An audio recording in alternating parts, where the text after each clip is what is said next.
So here we are, we have all of the data, everything is joined, clean, we are ready to answer the question. And remember, the question was, what is the region with the top sales from all of the years between 2020 and 2024?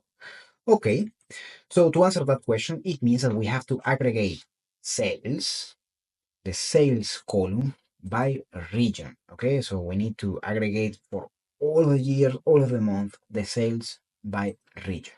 And if you have used Excel, you know that with a pivot table, we can do this. In Python Pandas is the same. We're also going to use the pivot table functionality from Pandas. So we're going to say, yeah, pivot. Okay, and here we need to specify, okay, first of all, what is our value of interest? Well, what we want to aggregate, it's sales code. Okay, so that's the first information. Now, what do we want to aggregate? Well, in this case, we want to aggregate based on region.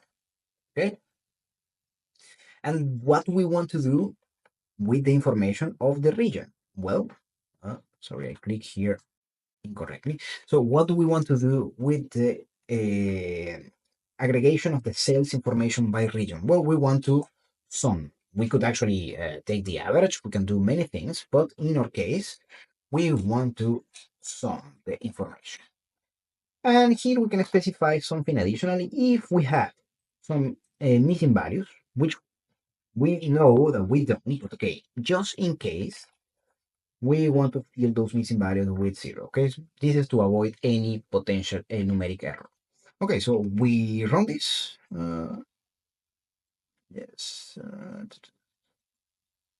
Yeah, so here I'm missing an S, it's values. And it gives me a table of the aggregation of the sales information by region. Okay, so if I want to know which one is the top, okay, I have two options. The first one is that I can sort this table. I can type sort values by sales, and I can say that it's in descending order. That means in the top, the one with the biggest amount of sales. So we can do this. And if we want to avoid this double index, we can just type reset index. And that's it. This one in the top is the region over. It's the region with the biggest amount of sales.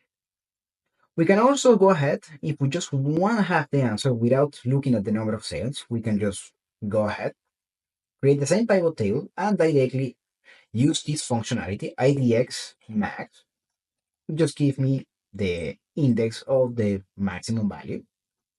And that's it. It's telling me, look, the value corresponding with the biggest amount of sales, it's this region, Auvergne-Rhône-Alpes. And there we have it. We have the answer for the question that Lucian's manager asked.